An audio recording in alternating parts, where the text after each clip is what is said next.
क्या आपको पता है ज्योतिष विद्या के रचयिता कौन है? कैसे भगवान विष्णु की छाती पर लात मारने वाले एक ऋषि से भगवान विष्णु ने खुद माफी मांगी। भगवान ब्रह्मा जी के सभी मानस पुत्रों में से एक ऐसे भी पुत्र थे जो अभी चल रहे 7वें मनवंतर यानी वैश्वत मनवंतर में तो नहीं है, लेकिन उनके दिए गए उपदेश और ज्ञान अभी भी बहुत प्रचलित है। और उनका नाम है महर्षि भृगु, जिनका ज्योतिष शास्त्रों में बहुत महत्वपूर्ण स्थान है, क्योंकि उन्होंने भृगु संहिता नामक ग्रंथ लिखा था, जिसमें भविष्यवाणी और ज्योतिष विद्या के सभी प्रश्नों के उत्तर दिए गए थे। ऋषि भृगु का ज्योतिष विद्या में योगदान देना और ज्योतिष शास्त्रों को आगे बढ़ाने में बहुत महत्वपूर्ण भूमिका है, और उनके ग्रंथों में अलग अलग ग्रहों के बारे में और उनके सभी प्रभावों के बारे में विस्तार से बताया गया है।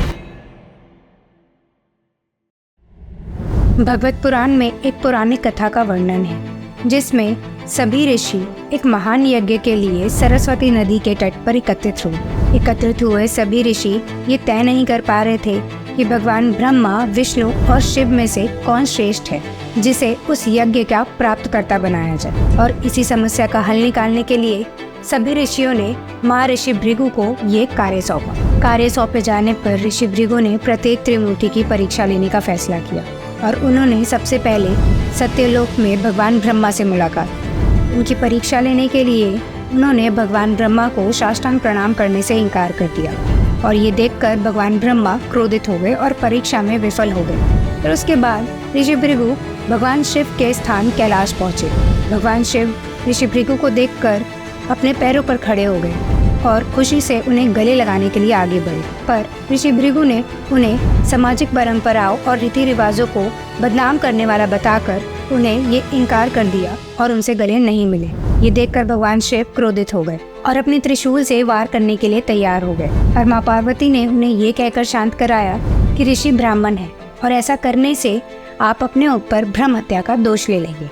इसके बाद ऋषि भगवान विष्णु के निवास वैकुंठ जा पहुँचे। जब ऋषि वहां आए तब भगवान विष्णु माँ लक्ष्मी के गोद में सर रखकर आराम कर रहे थे। उन्हें उठाने के लिए ऋषि भृगु ने भगवान विष्णु के छाती पर लात मारी। भगवान विष्णु उठे और उन्होंने ऋषि भृगु को नमस्कार किया और उनके पैरों की मालिश करना शुरू कर दिया, ये मानते हुए कि उनकी छाती ऋषि भृगु के पैरों के संपर्क में आते ही पवित्र हो गई है। फिर उसके बाद माँ लक्ष्मी ऋषि भृगु से क्रोधित हो गई, क्योंकि भगवान विष्णु के शरीर पर उन्होंने जहाँ पैर रखा था वहाँ माँ लक्ष्मी का वास था, और उन्होंने ये श्राप दिया कि वो कभी भी किसी ब्राह्मण के घर नहीं जाएंगे। फिर बहुत प्रार्थना करने पर ऋषि भृगु ने वरदान स्वरूप माँ लक्ष्मी से ये मांगा कि वो उनकी पुत्री के रूप में जन्म ले, जिसे माँ लक्ष्मी ने विष्णु जी के कहने पर मान लिया। इन सब के बाद भावना से अभिभूत होकर भृगु ऋषियों के पास वापस गए और विष्णु जी को त्रिमूर्तियों में सबसे महान घोषित किया। इस कहानी का एक रूपांतर ये भी है कि माँ लक्ष्मी गुस्से में वहाँ से चली जाती है और पृथ्वी पर भार्गवी नाम से जन्म लेती है, और भगवान विष्णु श्रीनिवास वेंकटेश्वर रूप में आते हैं और आज तिरुपति बालाजी में विराजमान है। महर्षि भृगु की पहली पत्नी का नाम ख्याति था, जो प्रजापति दक्ष की पुत्री थी। ख्याति से उन्हें धाता और विधाता नाम के 2 पुत्र हुए और एक पुत्री लक्ष्मी, जिसका विवाह भगवान विष्णु से हुआ। धाता का विवाह अयाति नाम की स्त्री से हुआ, जिससे उन्हें प्राण नाम का पुत्र हुआ।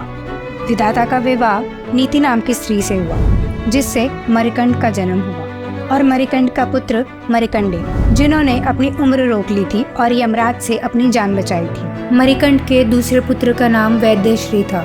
महर्षि भृगु की दूसरी पत्नी का नाम दिव्या था, जिन्हें काव्य माता भी कहा जाता है, जिनसे उन्हें शुक्र और विश्वकर्मा नाम के 2 पुत्र हुए, जो आगे जाकर असुर गुरु शुक्राचार्य और देव शिल्पी विश्वकर्मा बने। भृगु पद्धति को हिंदू ज्योतिष की सबसे रहस्यमय और कठिन शाखा माना जाता है। भृगु संहिता विश्व का पहला भविष्यवाणी शास्त्र है, जिसे कुछ परिवारों में पीढ़ी दर पीढ़ी सौंपा जा रहा है। आज के समय में पंजाब के होशियारपुर, उत्तर प्रदेश के मेरठ, वाराणसी और प्रतापगढ़ और ऐसी कई जगहों में भृगु पद्धति से भविष्यवाणी करने वाले ऐसे कई परिवार हैं। ये वीडियो हमारी सीरीज एनलाइटन राज का एक पार्ट है, जिसमें हमने बात की कि ऋषि भृगु ने कैसे ज्योतिष विद्या की शिक्षा दी और कैसे त्रिदेवों की परीक्षा ली। इस वीडियो के दूसरे पार्ट में हम बात करने वाले हैं ऋषि भृगु के पुनर्जन्म के बारे में।